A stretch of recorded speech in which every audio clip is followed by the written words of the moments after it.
buenas amigos y amigas del canal, soy Ataru y hoy os traigo un video tutorial de Ghost of Tsushima Legends, de cómo mejorar los objetos de tu personaje y alguna que otra recomendación. Así que si no quieres perderte ninguna guía de este modo multijugador, no dudes en suscribirte y ¡vamos al lío! Antes de comenzar tenemos que explicar tres conceptos muy importantes. Número 1, tipo de objeto. Y no me refiero solo a si es una katana, un talismán, sino al nivel de cada una de ellas y qué los hace diferentes. Y como estoy comprobando ahora mismo aquí, ese nivel va representado por un nombre y un color. Y para ello os voy a explicar primero el tipo de color, empezando por el de menos nivel hasta el máximo nivel. Cada objeto viene representado por un tipo de color, además de unas descripciones, habilidades, mejoras y una puntuación, que es lo que hace que aumente el nivel de tu personaje en general. Pues bien, empezando por debajo, vamos a ver el tipo de objeto común, el gris, el inicial. Este tipo de objeto simplemente te da una descripción de lo que hace. Pasaríamos al siguiente, al tipo poco común, de color verde, que además de la descripción del objeto también te explica una mejora, con un nivel de 17. Pasamos a la bomba de humo de color azul, tipo raro, que además de la descripción y de la mejora, ya tenemos una habilidad también. En este caso, determinación súbita. El siguiente nivel sería ya épico, de color morado. Tenemos la descripción,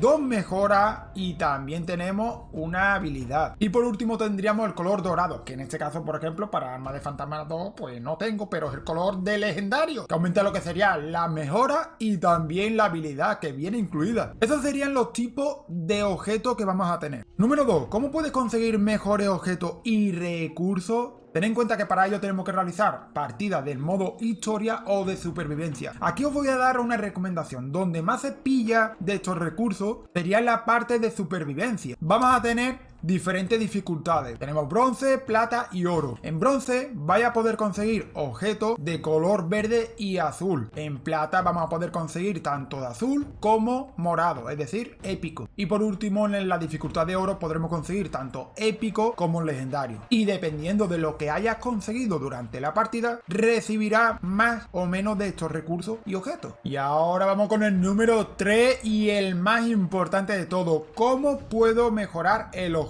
Ahora bien, vamos a coger como ejemplo esta katana de luna que estáis comprobando aquí, y abajo, justamente abajo del menú, aparece la opción de modificaciones. Bueno, aquí llegamos al punto importante, que sería para fabricar un nuevo objeto, y para ello voy a aplicar de izquierda a derecha todos los apartados. En el primero de fabricaciones que tenemos sería reforjar propiedad 1, propiedad 2 y la ventaja. En el siguiente apartado tenemos el coche de esa fabricación. Llegamos al tercer apartado, que nos indica con este pequeño icono qué es lo que va a cambiar, qué es lo que podemos nosotros modificar. En este caso, reforjar cambia todo: el nivel, el tipo, lo que son las propiedades y la ventaja. Y por último tenemos los resultados, es decir, es aleatorio. Ojo, muy importante a esto, porque donde mejor se va a ver es aquí, por ejemplo, en propiedad 1. Tenemos como resultado posible daño cuerpo a cuerpo, determinación por cuerpo a cuerpo, etcétera, etcétera. Y el rango que te puede tocar de cada una de estas, pues, de estas propiedades. Si os fijáis aquí, por ejemplo, en ventaja también vamos a tener diferentes resultados, pero además hay algunos interrogantes. Significa que es sorpresa, que no sabes lo que te puede tocar. Vamos a hacer un ejemplo: fabricar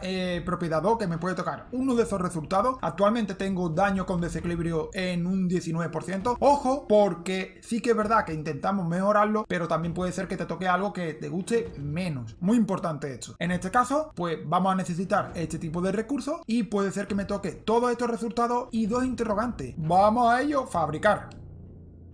Seleccionar nueva propiedad. Tenemos mantener la propiedad actual, es decir, no la quiero, o sí la quiero. Esto está muy bien porque realmente si te toca algo que no te gusta, puedes cancelarlo en mantener propiedad actual. De esa forma no lo agotaría. Si yo quiero modificarlo, simplemente selecciono para confirmar, como estáis comprobando ahora mismo aquí. Y ya está, le doy a confirmar, por ejemplo, y se modifica. Ahora bien, si os fijáis, aparece con un candado la propiedad 1 y la ventaja. ¿Por qué? Porque ya se ha reforjado una estadística estadísticas de este objeto. Mucho cuidado con esto, porque si solamente quiero una parte, no me va a dejar, porque para desbloquear la ranura debo reforjarlo por completo. Es decir, aquí, si yo lo presiono, vamos a utilizarlo igualmente, se me modifica todo sin preguntarme. Este directamente te lo cambia. Y ahora voy a dar una recomendación que me lo mencionó un compañero, un suscriptor que se llama Mario, que sería ahorraros todos los recursos hasta que tengáis objetos legendarios, que es donde realmente vais a empezar vosotros a meter caña. ¿Por qué? Porque si yo ahora gasto todos estos recursos, cuando vaya jugando, a medida que vaya jugando, van a aparecer objetos legendarios que van a tener mucha más potencia que los épicos. Espero que haya gustado este pequeño tutorial. Cualquier duda que tengáis, dejadlo en los comentarios, y como siempre os leí que puede ayudar muchísimo. Nos vemos en el siguiente vídeo. ¡Chao!